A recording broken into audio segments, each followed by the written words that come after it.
नमस्कार, मी प्रतीक्षा. DNA मराठीमध्ये आपलं स्वागत. सेलू विभाग महावितरण कार्यालयासमोर महाराष्ट्र राज्य तांत्रिक कामगार संघटनेच्या नामफलकाचे अनावरण संघटनेचे केंद्रीय उपाध्यक्ष नानासाहेब चट्टे यांच्या अध्यक्षतेखाली आणि कार्यकारी अभियंता प्रवीण जोशी यांच्या शुभ हस्ते करण्यात आले.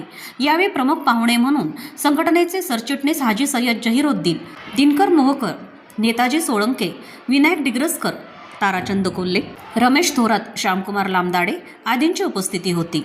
यावेळी संघटनेचे सरचिटणीस हाजी सय्यद जहीरुद्दीन यांनी आपले मनोगत व्यक्त करताना सांगितलं की सध्या संपूर्ण महाराष्ट्रात महावितरणमध्ये पायाबांधणी जोमाने सुरू आहे. कामगारांना कामाचे 8 तास कसे करता येतील याबाबत सविस्तर मार्गदर्शन केले. तसेच वसूल लिव्हिंग व देखभाल दुरुस्ती विभाग यांच्यामध्ये तांत्रिक कामगारात व्यत्यय येत असून यावर मुख्य कार्यालय मुंबई येथे होणाऱ्या बैठकीत चर्चा केली जाईल.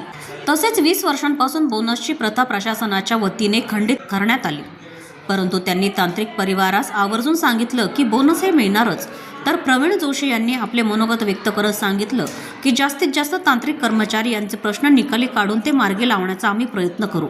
संघटनेचे केंद्रीय उपाध्यक्ष नानासाहेब चट्टे यांनी आपल्या अध्यक्षीय भाषणात म्हटलं की वसुली विभाग व दुरुस्ती विभाग कामाबाबत विचार मांडत तांत्रिक कामगारास अत्याधुनिक T&P बाबत माहिती दिली. कार्यक्रम यशस्वीतेसाठी पदाधिकाऱ्यांनी परिश्रम घेतले.